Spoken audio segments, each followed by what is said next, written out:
Hello les gars, j'espère que vous allez bien. On se retrouve pour une vidéo FAQ sur mon expérience en tant qu'étudiante en Corée du Sud.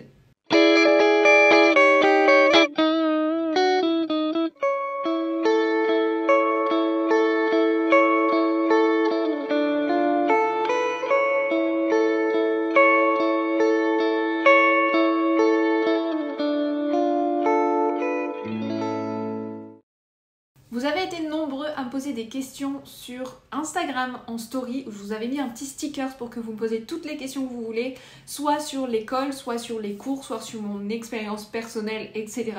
Je vais enfin y répondre aujourd'hui. Cette vidéo est la suite de la première partie que je vous ai postée jeudi, donc la vidéo juste avant, où je vous expliquais toutes les démarches pour partir étudier le coréen en Corée, comment vous inscrire à l'école, comment demander votre visa, les documents nécessaires, etc., etc. Donc si jamais ça vous intéresse, n'hésitez pas à aller checker cette vidéo également. Je sais pas ce qui se passe avec mes cheveux aujourd'hui, ou je sais pas si c'est mon pull, la couleur qui fait cet effet-là, j'en sais rien. Mais j'ai l'impression d'avoir du volume aujourd'hui. Enfin! Depuis que je suis en Corée, j'ai commencé à perdre mes cheveux de zinzin avec l'eau, etc. Mais écoutez, je retrouve peut-être enfin mon volume. Peut-être que je ne vais pas couper finalement. Bon, pour cette fois-ci, on va pas passer par 4 chemins. On passe tout de suite à la vidéo. Sinon, je sens que je vais me perdre encore et je vais encore trop parler. Bref, combien t'a coûté ton école au total et pour combien de temps? Moi, je suis partie à Anyang University.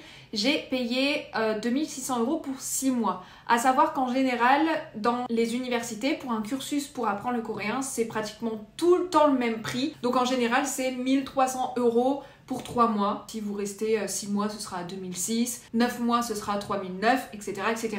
Quel a été ton lieu favori en Corée? Moi, c'était la rivière Han. La rivière ou le fleuve, comme vous voulez. En anglais, ils appellent ça une rivière. Nous, apparemment, c'est un fleuve. Bref, la Han River. J'adorais aller m'y balader le soir. C'était ultra reposant. Je crois que je vous en ai déjà parlé dans un short ou dans un TikTok d'ailleurs. Mais bref, j'adore aller là-bas le soir pour aller m'y balader genre 1 heure. Et je pense que je vais le refaire là bientôt quand je retournerai en Corée. Même si c'est en hiver et qu'il fait froid, je m'en fiche. J'irai faire ma balade à la Han River, ok? En plus, ça fait tellement du bien de s'y sentir safe. Genre, t'es là, tu te balades le soir, y a personne qui vient te faire chier. Tu te sens pas en insécurité, en mode regarder tout le temps derrière toi et tout, si jamais y a pas quelqu'un qui te suit. D'ailleurs, les gens qui sont là la plupart du temps, soit ils baladent leurs chiens, soit il y en a beaucoup qui font leur footing aussi à ces mêmes heures-là. Genre, vraiment, tout le monde s'en fiche de toi, t'es là, tu passes. Tu peux même être habillé en pyjama, claquettes, chaussettes si tu veux, pour aller faire ta petite balade du soir. Tout le monde s'en fiche, personne va le calculer. C'est juste trop bien. En plus, il fait noir du coup le soir, donc t'as vu sur toutes les lumières de la ville et tout. D'un côté, tu peux voir la Namsan Tower, de l'autre côté, t'as la Lotte Tower et tout illuminé et tout. Enfin, franchement, c'est magnifique. Ouais, c'est juste trop reposant. Et puis, ça fait toujours du bien de faire un peu de sport. Et comme j'en fais jamais, et ben, marcher, ça m'aide beaucoup. Est-ce que tu comprends tout ce que disent les professeurs et les cours sont en quelle langue? Alors non, on ne comprend pas tout ce que le professeur veut dire, surtout si vous arrivez dans les premiers niveaux. Moi je suis arrivée en niveau 1, j'avais déjà pas mal de bases, mais c'est impossible de comprendre tout ce que le professeur te dit parce que les cours sont uniquement en coréen. Que en coréen, le prof ne va jamais vous parler une autre langue. Donc en fait, si vous êtes déjà dans un niveau avancé, genre niveau 3, niveau 4, même pas le niveau 3 en fait, le niveau 4 ou le niveau 5, etc., vous allez comprendre beaucoup plus ce que le professeur veut vous dire, etc. Mais quand tu arrives au niveau 1, et que la prof elle te regarde, elle te dit bonjour, toi tu te dis bonjour, et là elle te déblatère des trucs en coréen, tu comprends rien, ça fait peur. Le plus compliqué c'était en fait les explications, parce que du coup, toi t'es là, t'arrives, t'as pas les bases de grammaire, ou en tout cas t'as juste présent, passé, etc.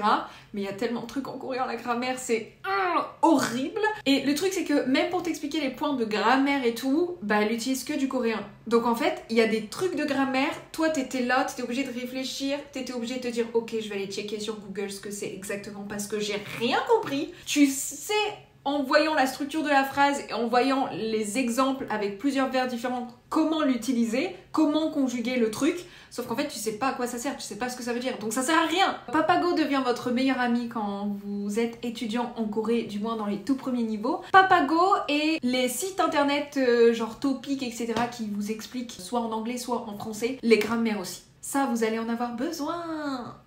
Est-ce qu'il faut avoir de bons bulletins scolaires pour être pris en études de coréen? Non.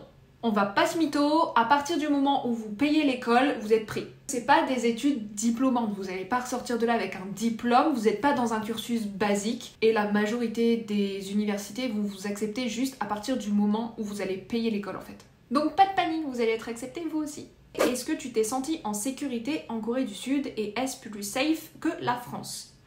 Alors, ça c'est un sujet qui risque de me mettre dans la sauce si je dis n'importe quoi. Effectivement, la Corée est beaucoup plus safe que la France. On va pas se mentir, c'est le cas. Tu vas dans un café, les gens réservent leur place avec leur téléphone. Genre, ils posent leur téléphone, ils réservent leur table et puis après ils vont commander leur café et personne n'y touche. Quand tu perds ton portefeuille et tout dans un endroit, enfin peu importe l'endroit, personne va y toucher ou alors quelqu'un va le prendre et le ramener au magasin d'en face le plus proche. Bon bah quelqu'un a oublié ça, a fait tomber ça par terre, voilà, est-ce que vous pouvez le récupérer? Alors je sais que la plupart du temps ils ont peur parce que du coup il y a plein de caméras de surveillance absolument partout, donc c'est ce qui fait que c'est plus safe parce que même ceux qui voudraient tenter le vol etc, bah ils ne tentent pas à cause des caméras justement, mais du coup même si c'est à cause des caméras ça reste plus safe. Moi personnellement je ne me suis jamais sentie en danger dans la rue, pourtant le nombre de fois où j'étais dehors après avoir bu de l'alcool jusqu'à 6h du matin, ou alors je rentre chez moi en taxi ou en métro ou peu importe, tard le soir, genre 1h du matin, 3h du matin, tout ce que vous voulez. Je ne me suis jamais sentie en insécurité là-bas, j'ai jamais eu peur de sortir la nuit pour aller au convenience store par exemple. Alors je sais pas si c'est un effet placebo parce que du coup tout le monde dit que c'est ultra safe et du coup dans ton cerveau tu te dis instinctivement ok c'est safe, je crains rien, vas-y, et du coup tu fais pas gaffe à ce qui t'entoure. Parce que moi personnellement je suis introvertie et du coup la Corée me va très bien puisque personne te calcule et moi je ne calcule personne non plus. Donc si ça se trouve, il y a eu des gens chelous autour de moi, des mecs qui m'ont suivi mais j'ai jamais fait gaffe. Mais en tout cas, moi je l'ai pas ressenti. Le risque zéro n'existe pas, bien entendu. Commencez pas à dire que il arrive jamais rien en Corée du Sud et vas-y pompez l'up, je peux faire ce que je veux, je peux me mettre dans n'importe quelle situation, etc. Non, il y a des situations dangereuses même en Corée du Sud. Il y a des gens dangereux même en Corée du Sud. La Corée c'est quand même plus safe que la France, certes. On va pas se mentir, ça personne peut contredire, mais c'est pas le pays des bisounours. Donc faites attention à vous, même si vous êtes en Corée. Surtout si vous allez dans les boîtes et dans les clubs, le monde de la nuit, il faut pas le mélanger avec le monde de tous les jours et les autres endroits en Corée. C'est un monde totalement différent, c'est une Corée totalement différente. Alors le monde de la nuit, par contre, vous avez tout ce qui est F-boy, pour pas dire le mot, sinon j'ai pas envie que ma vidéo se fasse striker. Mais voilà, les F-boys, vous avez de la drogue, des substances illicites voilà, qui sont mises dans les verres, etc. Une fois, j'ai une copine qui est arrivée en cours et elle m'a dit « Mais Wendy, je suis sortie hier soir en boîte et je me suis fait piquer. » Je vais dire piquer parce que je peux pas dire le mot D-R-O-G-U-E-R, mais je sais plus si c'était par piqûre ou si quelqu'un avait mis un truc dans son verre. Mais ça arrive énormément dans les boîtes de nuit, dans les clubs, etc. Vraiment, le monde de la nuit, quand vous sortez tard le soir dans tout ce qui est club, les boîtes, les bars, faites attention parce que là, par contre, c'est absolument pas différent de la France. Hein. Vous m'avez compris, de toute façon, en tant que femme, on ne sera jamais tranquille nulle part. Voilà, donc faites attention à vous. Quand tu es arrivée en Corée, le changement d'horaire n'a pas trop été fatigant. Si. Et alors je pensais que ça allait aller parce que j'avais voyagé de nuit et avant quand j'allais en Corée je voyageais de nuit. Genre je partais, il était 19h en France, du coup je dormais dans l'avion, je faisais ma nuit dans l'avion et quand j'arrivais en Corée il était genre 14h.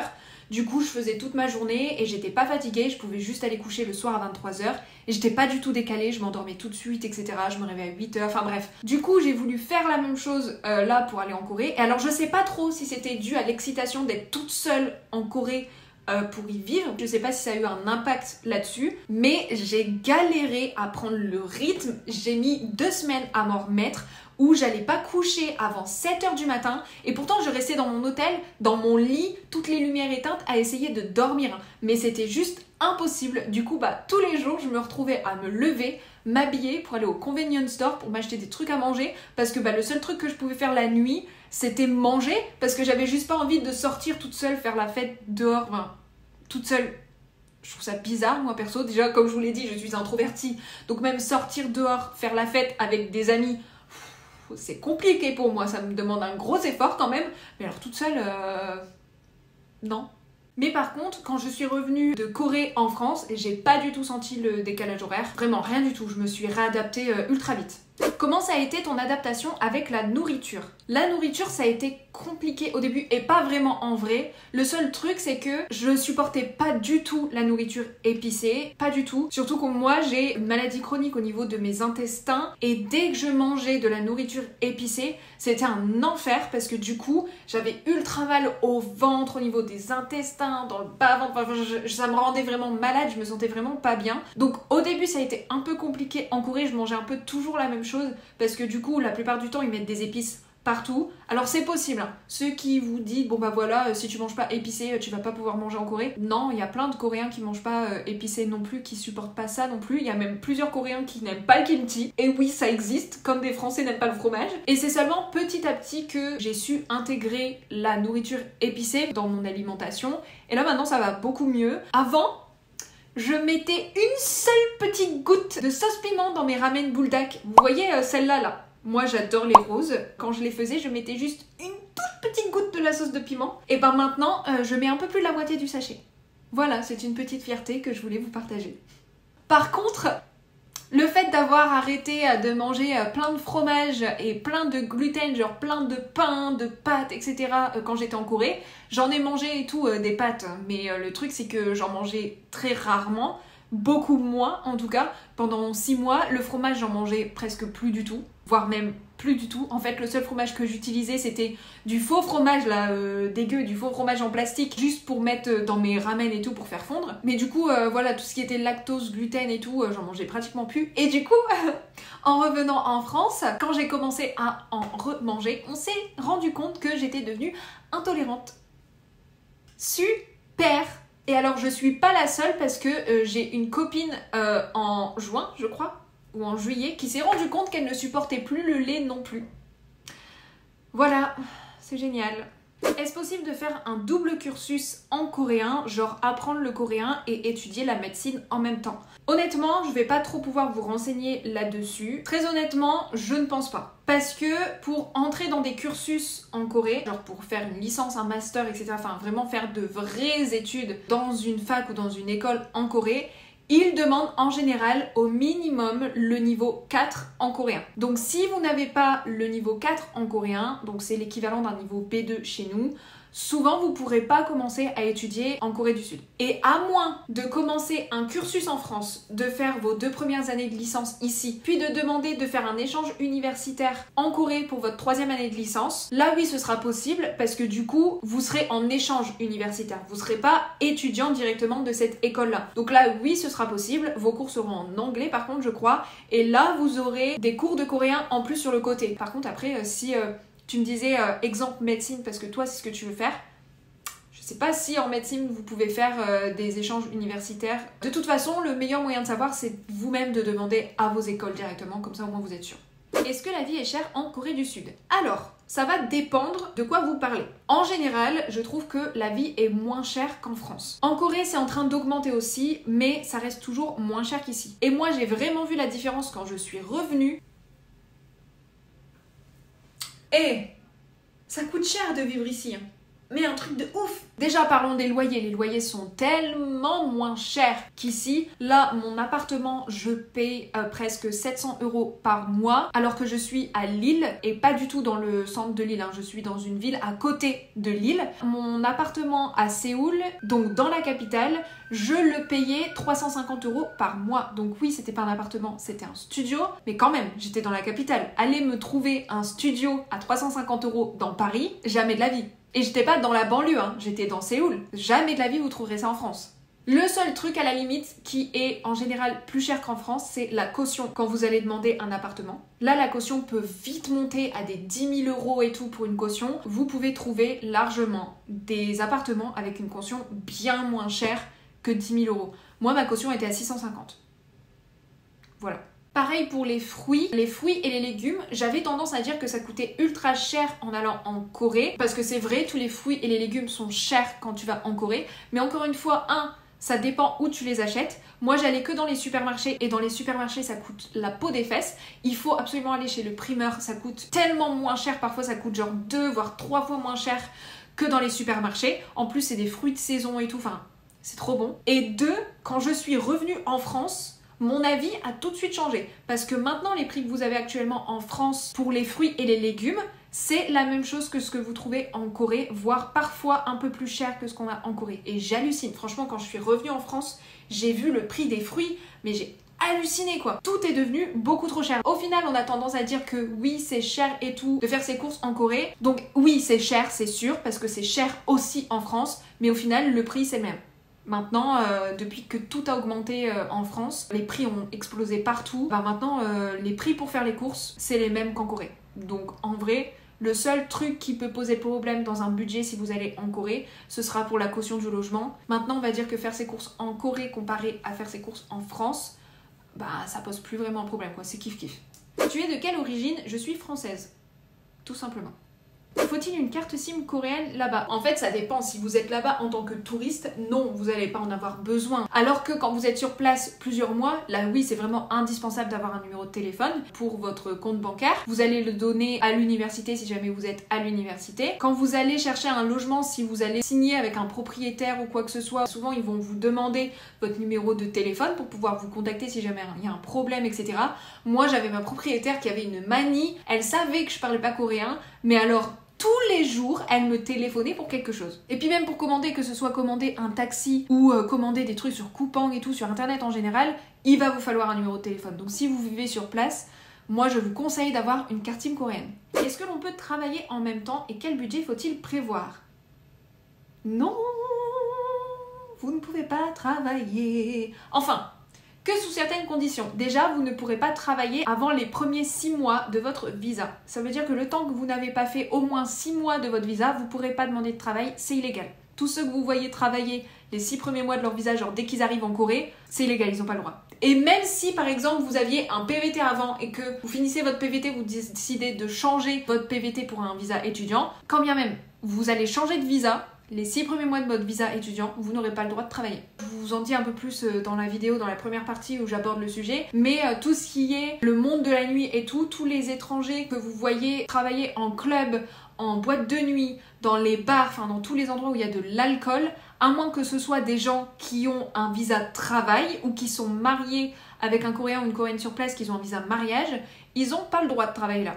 Je préfère vous le dire parce qu'encore une fois, il y en a plein qui vous partagent ça en mode regardez ma vie est trop cool, je passe dans des clubs et tout, j'ai le droit machin, et du coup ça peut peut-être vous donner envie de faire la même chose, ou alors le jour où vous allez arriver en Corée, vous allez avoir besoin d'argent pour vivre justement et vous allez être tenté par ça. C'est illégal, vous n'avez pas le droit. Je préfère vous en parler parce que c'est pas eux qui le feront. Et encore une fois, si jamais vous allez vous payer une amende parce que vous allez vous faire choper, c'est pas eux qui viendront vous voir pour vous dire t'inquiète, c'est de ma faute, je vais payer ton amende. Non. Après, je suis pas votre maman, hein. Faites ce que vous voulez. Si vous voulez quand même tenter, allez-y. Mais au moins, vous êtes au courant. Des plats et boissons préférés en Corée. Alors, mes plats, je suis tombée amoureuse du budae-jjigae. Pourtant, c'est un truc tout con, hein. C'est un truc qui a été fait après la guerre et tout en Corée, où ils ont mélangé tout ce qu'ils avaient, tout ce qu'ils trouvaient. Et c'est tellement bon. C'est tout simple, mais c'est trop bon. Moi, j'adore. Surtout là, c'est bientôt l'hiver. J'y serai en hiver et j'ai tellement hâte d'arriver en Corée et de me taper un budae-jjigae genre ultra réconfortant et tout, manger ça le soir et tout. J'en rêve depuis que je suis rentrée en France de ce budae-jjigae et je vais l'avoir le premier jour où je vais arriver, croyez-moi.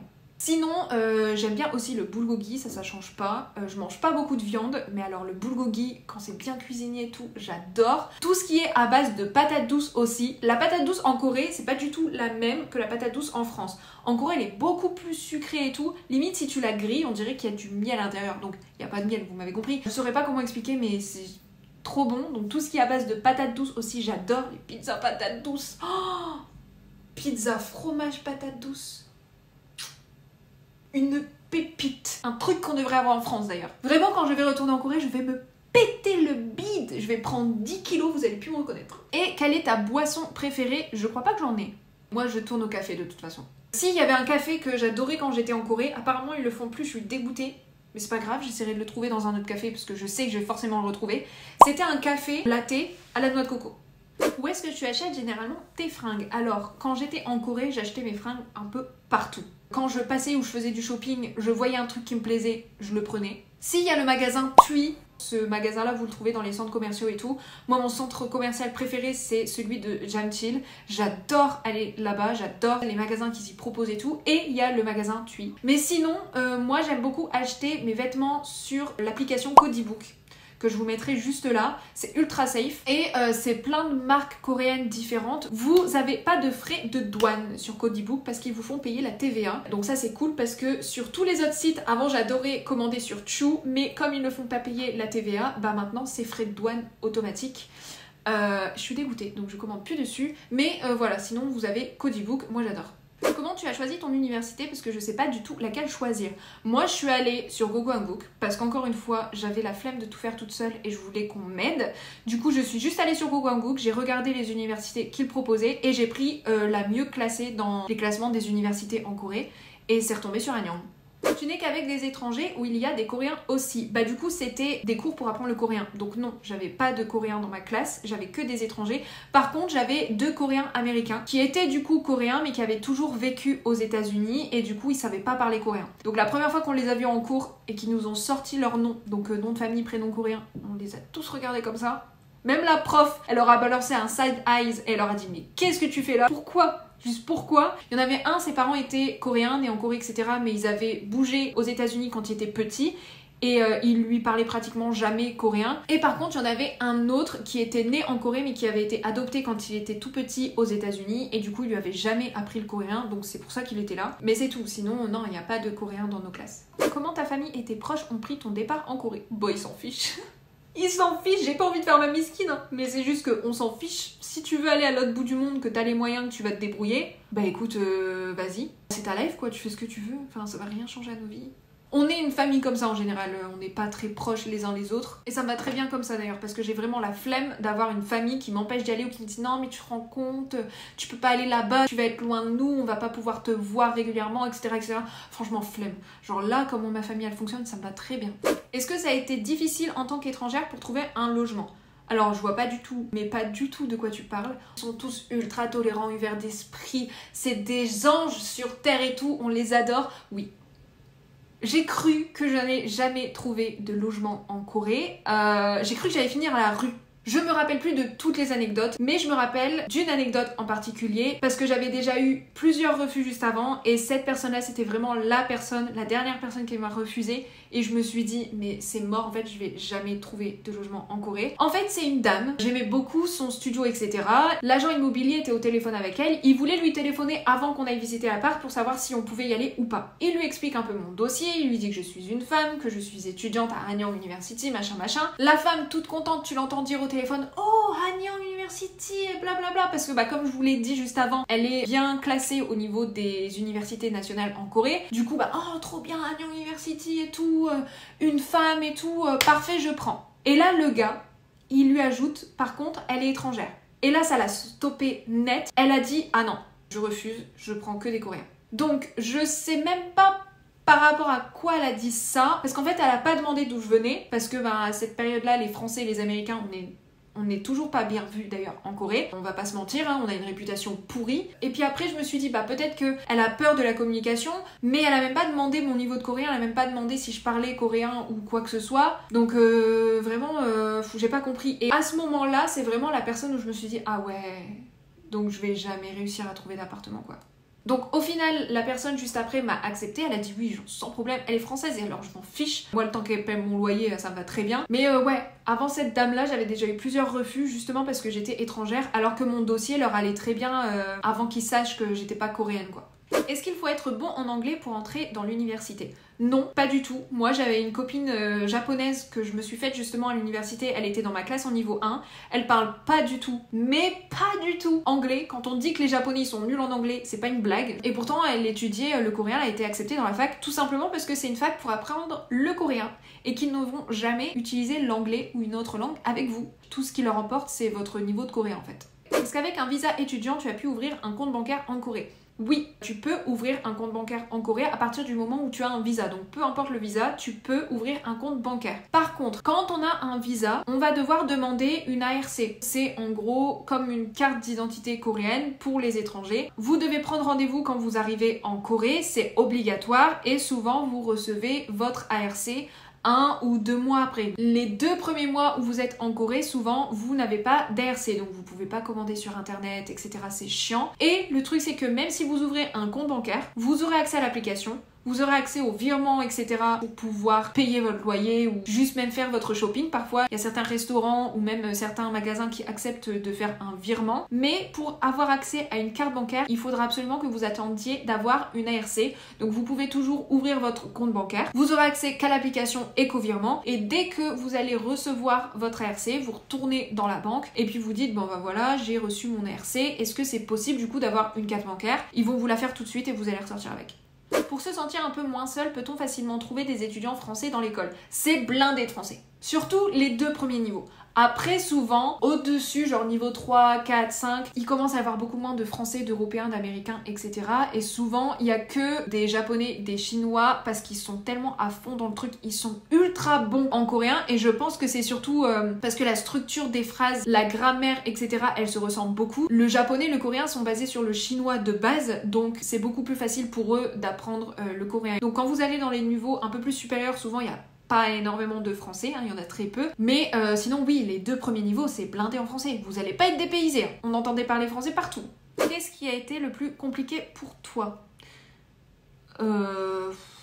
Bah, ça n'a pas grand-chose à voir avec la Corée. Le truc qui a été le plus compliqué pour moi, ça a été de me retrouver seule. C'est-à-dire qu'au début, t'arrives dans le pays, c'est l'euphorie et tout, machin. Tout content d'arriver sur place et tout, vraiment tout est nouveau et tout, t'as envie de faire plein de trucs, t'as envie de sortir. Et le truc, c'est que moi, je déprime extrêmement, mais extrêmement vite, et je sais pas vivre toute seule. Donc en fait, quand après je me retrouvais toute seule dans mon logement, bah souvent je mangeais pas, enfin je déprimais, je sortais plus, je passais toute la journée dans mon lit à ne rien faire, etc. Ça a été tout le mois de janvier, ça a été un enfer. J'ai perdu du poids et tout à gogo, et je me souviens, ça me choque encore, de ma propriétaire qui vient chez moi, qui toque à l'improviste, et moi j'étais dans le noir et tout, j'étais encore en pyjama alors qu'il était 15h de l'après-midi, pas coiffée encore dans mon lit, enfin j'étais vraiment pas bien quoi, et j'avais pas envie d'ouvrir la porte comme ça à ma propriétaire. Du coup je mets un masque et je me suis dit comme ça je vais faire genre elle va croire que je suis malade, et puis voilà tu vois. J'ouvre la porte, elle rentre et là elle me regarde, elle me dit t'es malade? Je dis ouais je suis malade, et elle me dit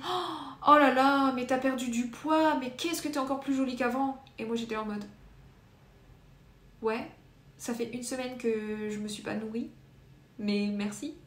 Donc non, pour moi ça a vraiment été compliqué le fait de me retrouver toute seule du jour au lendemain. Et puis le truc qui m'a pas aidée, c'est que j'ai été diagnostiquée d'une dépression par mon médecin quelques mois avant de partir en Corée. Et je suis partie en Corée pour fuir mes problèmes. Voilà, clairement, le truc à ne pas faire. Parce qu'au début, oui, vos problèmes, ils sont pas encore là, ils sont restés en France. Sauf que vos problèmes, ils finiront toujours par venir vous rattraper, peu importe où vous êtes. Et ouais, moi ça a tenu du coup de septembre à fin décembre, et puis après janvier c'était mort quoi, enfin j'étais replongée dans mon truc, ouais, voilà, c'est ça qui a été le plus compliqué pour moi, donc rien à voir avec la Corée, mais de toute façon ce genre de truc ça va vraiment dépendre de tout le monde. Sinon après en général je m'adapte ultra vite, que ce soit en termes de nourriture, en termes d'environnement, etc. Donc moi pour moi le fait d'être en Corée, ça, enfin il n'y a rien eu de compliqué entre guillemets, ça m'a pas posé de problème quoi. As-tu des applications à conseiller pour apprendre le coréen? Alors des applications, pas du tout, parce que moi en général, j'aime pas utiliser des applications et tout, je suis pas du tout patiente et j'ai énormément de mal à me concentrer. Du coup, pour le peu que je vais avoir une notification sur mon téléphone, c'est mort, je vais cliquer dessus et c'est bon, je suis partie pour faire défiler TikTok, et puis après je vais aller sur Instagram, et puis après je vais aller sur machin, et puis après je vais aller sur machin. Donc non, moi des applications j'en utilise pas. Par contre, en termes de livres, j'ai les 2 petits livres Chingu, apprendre et réviser son vocabulaire coréen, et Kimchi, apprendre et réviser sa grammaire coréenne. Ou c'est l'inverse, je sais plus, enfin bref, je vous les mettrai ici. C'est 2 petits livres qui coûtent pas très cher, et franchement ils m'ont tellement aidé dans les débuts où j'apprenais le coréen. Ils sont super bien expliqués, ils sont clairs, ils vont droit au but, ils te donnent pas 50 000 explications et tout, genre en tournant autour du pot et toi t'es là, tu comprends pas trop du coup ce que ça veut dire, il y a trop de charabia machin. Non, là ils vont droit au but, ils sont clairs, et moi j'adore. Ça fait un peu effet fiche, genre fiche de révision, et c'est trop bien pour réviser, donc moi je vous conseille vraiment ces 2 bouquins là. Les étudiants coréens vous abordent-ils régulièrement? Les étudiants coréens s'en fichent de nous. Genre vraiment, encore une fois, quand je vous dis qu'en Corée, tout le monde s'en fiche de tout le monde, c'est une société ultra individualiste, il n'y a pas le mal à ça. Hein. Moi, je suis introvertie, encore une fois, ça me va très bien. Personne me calcule, personne vient me parler et tout, je suis très bien dans mon monde. Ils vont pas venir vous calculer, donc à moins que ce soit vous qui allez vers eux, que vous essayez d'entrer dans des clubs, et du coup forcément vous allez être mélangé avec des Coréens et tout, ils étudient même pas dans le même bâtiment. Nous on étudie dans le bâtiment international, eux ils étudient dans d'autres bâtiments. Donc en règle générale, non, ils s'en fichent. C'est quoi les universités gratuites en Corée pour une licence d'art? Est-ce que tu connais des licences en tourisme gratuits sur Séoul? Ça, c'était 2 questions que j'ai réunies ensemble. Le problème est le même, il n'y a pas d'université gratuite en Corée. Toutes les études sont payantes. Et en général, c'est ultra cher. Vraiment, ça tourne très souvent entre 6 000 et 10 000 euros l'année. Minimum. Ça peut monter très haut très vite, mais vous ne trouverez jamais d'université gratuite en Corée.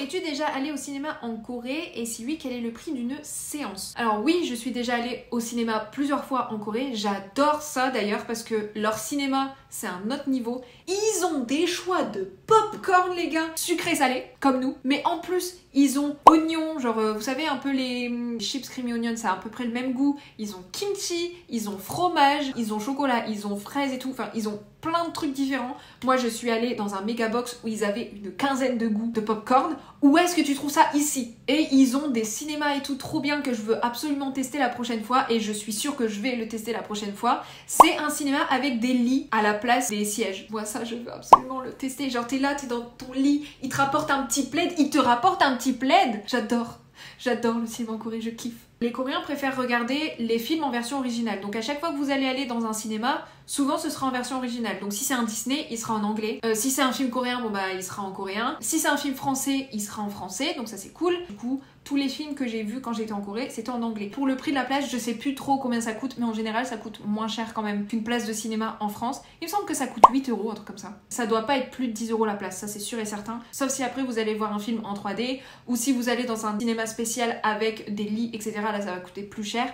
Mais sinon le cinéma basique, ça coûte 8 euros je crois, un truc comme ça. Quelle est la chose que tu aimes le plus en Corée et la chose que tu aimes le moins? La chose que j'aime le plus, c'est, encore une fois, je me répète, mais la sécurité. C'est vraiment la chose qui m'a fait dire j'aime bien être en Corée et j'ai envie d'y rester. Pouvoir sortir sans avoir peur, en fait. Donc, encore une fois, le risque zéro n'existe pas et tout, hein. Je dis pas que il ne peut absolument rien m'arriver en Corée. C'est pas du tout le cas. Le danger est partout. Mais moi, c'est vraiment ce qui m'a fait me dire je me sens bien en Corée et tout. Même rien que le fait de sortir avec une jupe dehors, bah, tout le monde s'en fiche. Alors que là, même en pleine journée, j'aime pas sortir en jupe dans la rue. Ou alors je commence à me faire mon petit outfit et tout avec ma petite jupe. Je suis là en mode ouais, trop mignonne et tout, vas-y, je vais sortir dehors. Et au moment de sortir, je m'arrête et je me dis ouais, non, je vais mettre un pantalon, c'est mieux. Et même juste par exemple les vols, le fait de pouvoir mettre son téléphone dans sa poche arrière de son pantalon. C'est quand même un truc de dingue de se dire que en France, si tu fais ça, bah tu peux pas parce qu'il y a quelqu'un qui va passer derrière toi qui va te voler ton téléphone. C'est vraiment le truc que j'aime le plus en Corée. Ça et le fait d'avoir une vie totalement random. Tu peux avoir des opportunités de fou comme ça du jour au lendemain. Moi par exemple quand j'étais en Corée, j'avais plusieurs agences de mannequins qui m'avaient contacté pour me dire on te veut dans notre agence, c'est quand tu viens signer avec nous. Le fait que pareil tu sois à Séoul et puis tu connaisses des gens qui connaissent des gens qui connaissent une idole de K-pop ou quoi que ce soit ou des acteurs et du coup bah tu sais des trucs sur leur vie que t'es pas censé savoir et genre t'apprends des trucs et t'es là. What? Et genre 2 secondes après tu retournes à ta vie comme si de rien n'était, tu vois. Moi j'ai un ami, le jour où on parlait de nos écoles et tout, de notre enfance, il m'a dit tranquille comme ça, au calme. Mais moi au lycée j'étais avec Jungkook. J'étais ultra méchant avec lui quand j'étais au lycée parce qu'il faisait le cancre. Parce que pour me faire chier, il faisait semblant de pas me respecter. Voilà, genre ce genre d'informations-là, qui a ce genre d'informations-là comme ça dans sa vie en mode random et puis qui te raconte ça en mode normal, tu vois? Et j'étais là en mode de quoi? Mais attends, ça veut dire que t'es resté plusieurs années avec lui et tout en contact et tout. Et là il me dit mais je suis toujours en contact avec, j'ai toujours son numéro, mais c'est juste qu'on se parle pas beaucoup donc ça sert à rien. À quel moment dans ma vie, si j'étais restée en France, j'ai quelqu'un qui serait passé qui m'aurait dit ouais moi je connais du coup t'inquiète, je suis allée à l'école avec lui. Mais à quel moment? Et du coup, je m'égare encore une fois. Quelle est la chose que tu aimes le moins? Je pense que ce que j'aime le moins, c'est leur ouverture aux étrangers. Ils sont de plus en plus ouverts, etc. Tout ce qui est racisme et tout, je pourrais pas vous en parler parce que bah du coup, j'en subis pas. Mais tout ce qui est xénophobie et tout, moi j'en ai pas vraiment subi à part du coup le truc pour les logements. Mais par exemple, je sais qu'il y a certains clubs qui n'acceptent pas encore les étrangers. Pour eux, si par exemple il y a des MST et tout, tout vient forcément que des étrangers. Eux, ils sont clean. S'il y a des MST qui sont arrivés sur le pays, c'est forcément à cause des étrangers, c'est pas du tout à cause des Coréens. Ils sont tranquilles, ils sont clean, ils ont pas besoin de se protéger parce qu'ils sont pas étrangers. Vous voyez un peu le délire ou pas? C'est ce genre de truc dont je parle, leur ouverture par rapport aux étrangers. Ils s'éduquent de plus en plus à ce sujet-là, donc tant mieux. C'est un peu comme si t'es étranger, tu vaux moins qu'un Coréen. Là, j'ai un ami, on discutait du truc des punaises de lit. Parce que en ce moment, il y a plusieurs endroits en Corée où il y a pareil une épidémie, entre guillemets, de punaises de lit. Et du coup, il y a plein d'endroits où ils sont en train de désinfecter et tout, ils sont en train de faire des recherches et tout, pour vraiment être sûr de prendre les choses en main et pas que ça s'étende. Et lui, il m'a dit, ouais, mais c'est forcément les étrangers. Parce que les punaises de lit, ça n'existait pas en Corée. Comment ça n'existait pas en Corée, les punaises de lit? Il me dit, bah oui, on n'a plus de punaises de lit depuis la fin de la guerre, les Japonais sont repartis avec. Je dis, mais quoi? Je dis, mais quoi? Comment c'est possible de sortir une connerie pareille? Voilà, c'est ce genre de mentalité en mode les étrangers ramènent les maladies, les étrangers ramènent la saleté, les étrangers ramènent le machin. Voilà, c'est ce genre de mentalité que j'aime pas. Bon, c'était une longue vidéo encore, hein. Oh là là, qu'est-ce que je parle et qu'est-ce que je parle et qu'est-ce que je parle. J'espère que cette vidéo vous aura plu. J'espère avoir répondu à toutes vos questions. Si jamais vous en avez encore, posez-les-moi en commentaire et j'y répondrai directement en commentaire. Je vous mets mes réseaux sociaux juste ici. N'hésitez pas à me suivre. J'arrive enfin à débloquer mes vues sur Instagram. Alléluia, j'étais en perte de vitesse et en perte d'abonnés depuis plusieurs mois. Et même si j'avais beau poster, impossible. Genre Instagram, il voulait pas me débloquer. Là, je suis enfin débloqué sur Instagram. Donc écoutez, je vous mets mes petits réseaux sociaux juste ici. N'hésitez pas à me suivre si ça vous intéresse. Et puis si vous avez aimé la vidéo, n'hésitez pas à liker, commenter. Et puis n'hésitez pas à vous abonner aussi. J'ai l'impression quand je vous dis des trucs comme ça, j'ai l'impression d'être, vous savez, les vendeuses chiantes dans les magasins, qu'à peine vous rentrez dans le magasin, vous mettez juste un pied dans la boutique, elle vous saute dessus pour vous demander ce que vous avez besoin. Bah voilà, quand je vous demande d'aller sur mes réseaux sociaux ou de liker, commenter, abonner, machin, j'ai l'impression d'être ce genre de personne-là, mais sur YouTube. Je suis désolée. Et bref, encore une fois, j'espère que la vidéo vous aura plu. Moi, j'ai adoré la tourner, c'était vachement cool. Je vous retrouve sur mes autres réseaux sociaux si jamais ça vous intéresse. Je vous dis à très bientôt. Prenez soin de vous, c'est important, il commence à faire froid, donc faites attention et sortez les pulls tout chauds, les gros manteaux, les doudounes, les écharpes, tout ce que vous voulez, mais prenez soin de vous. Et nous, on se dit à très bientôt pour une prochaine vidéo. Bye bye!